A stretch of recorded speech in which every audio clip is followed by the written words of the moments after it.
तर मित्रांनो, आपण आता आलेलो आहोत पळसदरी इथे, कर्जतपासून एक 10-12 किलोमीटरच्या अंतरावरती. इथे एक स्वामींचा मठ आहे.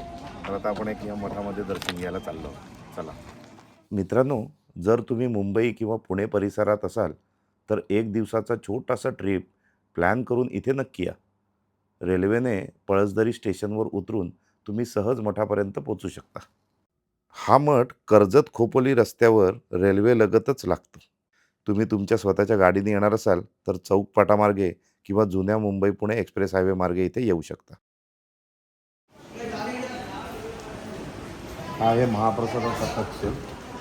तिथे महाप्रसाद सर्व केला जातो. त्याची लाईन असते दररोज दुपारी आणि गुरुवारी दुपारी आणि रात्री दोन्ही वेळा महाप्रसादाचं आयोजन केलं जातं.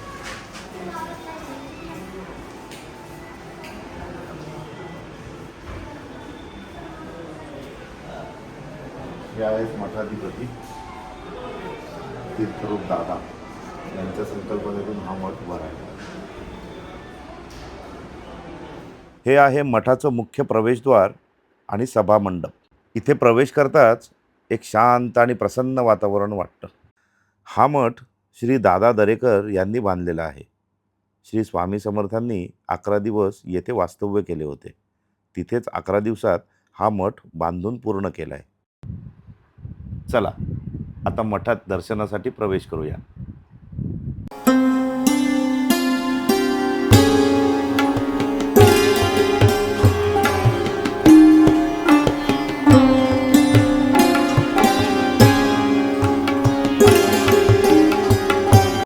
दर्शन रांग संपवून आपण प्रथम प्रवेश करतो ते गुरुकक्षामध्ये.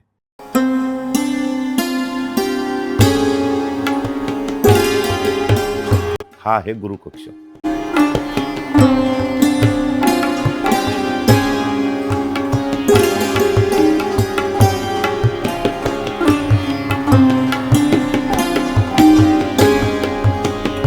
गुरुकक्षातून मठामध्ये जाताना आपल्याला लागते ही सुंदर गणेशाची मूर्ती.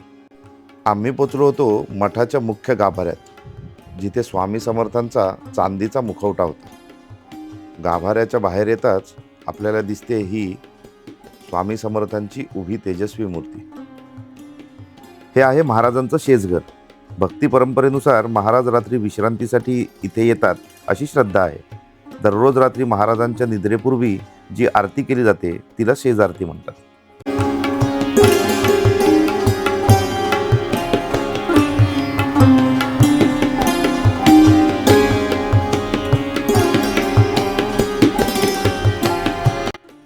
आपण आलो आहोत मुख्य सभामंडपात, जिथे आहे गणपतीची ही सुंदर मूर्ती.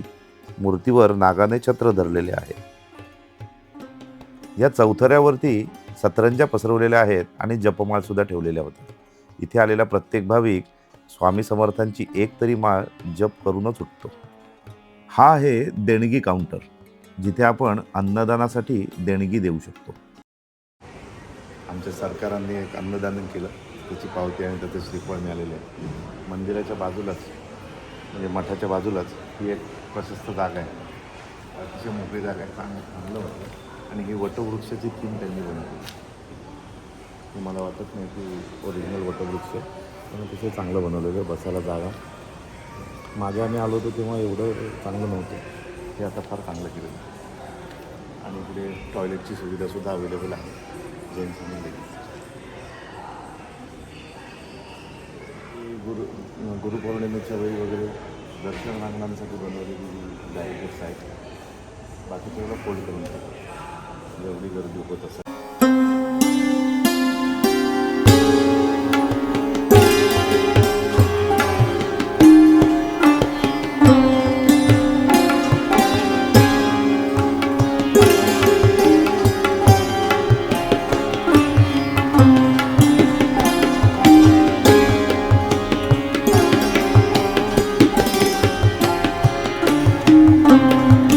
मित्रांनो, पळसदरी स्वामी समर्थ मठाचा हा सुंदर अनुभव तुम्हाला कसा वाटला ते कमेंटद्वारे नक्की सांगा. व्हिडिओ आवडला असेल तर लाईक करा, शेअर करा आणि चॅनलला सबस्क्राईब करायला विसरू नका.